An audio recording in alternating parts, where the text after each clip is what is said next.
हम बात कर रहे हैं नमिता कलिता की, जिन्होंने अपने होटल व्यवसाय से न सिर्फ अपने घर की आर्थिक हालत सुधारी, बल्कि पूरे इलाके की महिलाओं के लिए एक मिसाल बन गई।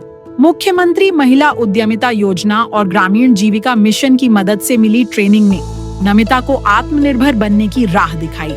उन्होंने खुद अपने हाथों से स्वादिष्ट खाना बनाना शुरू किया और देखते ही देखते उनके होटल का स्वाद लोगों की पसंद बन गया।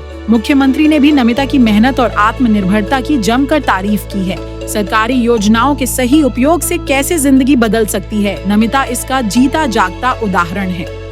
अनुभव माने কৈছো বাইদেউৰ পৰা আমি শিকিবলগীয়া জানিবলগীয়া বহুতখিনি আছে আৰু বাইদেউ আমাৰ মহিলাখিনিৰ প্ৰেৰণাৰ উৎস। মানে মই আজি 7 বছৰে স্কুলখনত আহি আছো, 2 বছৰ 2.5 বছৰ হ'ল বাইদেউ ইয়াতে দোকানখন কৰা গোটেইখিনি ঘৰুৱা হিচাপত কৰে। আৰু যদি মানে লাগে কাৰোবাক প্ৰযোজ্য, বাইদেউৰ ইয়াত ছাগলীৰ ফাৰ্ম আছে, হাঁহ কুকুৰা পোহে বাইদেউ, কুকুৰা নাই বাৰু হাঁহ আছে, হাঁহৰ কণী লাগিলেও ইয়াতে পায়। মানে সৰুৰ পৰা সৰু যিমান ডাঙৰলৈকে লাগে বাইদেউ মানে কাকো না নকৰে, নিজে গোটেইখিনি কৰি দিবৰ কাৰণে চেষ্টা কৰে। মই দেখা পাওঁ বহুত কষ্ট কৰে আৰু যিখিনি বস্তু বনায় সেইখিনিও বহুত ভাল লাগে। চিঙৰা হওক গজা হওক হেৰি কৰে। তাৰপিছত আৰু মই দেখা পাওঁ আমাৰ দাদাও ইয়াতে কাম কৰি থাকে, কিন্তু মই সুধোঁ কোনে বনায়, কৈছে মই ক'ৰ পৰা কিনি আনি পেলাই মই হেৰি কৰে নেকি, নহয় নিজে বনায়। নিজে বনোৱা হিচাপে এজন মহিলা হিচাপে যিখিনি চিঙৰা বা গজা বনায় সেইটোতো বেলেগ হোটেলতকৈ বহুত টেষ্ট।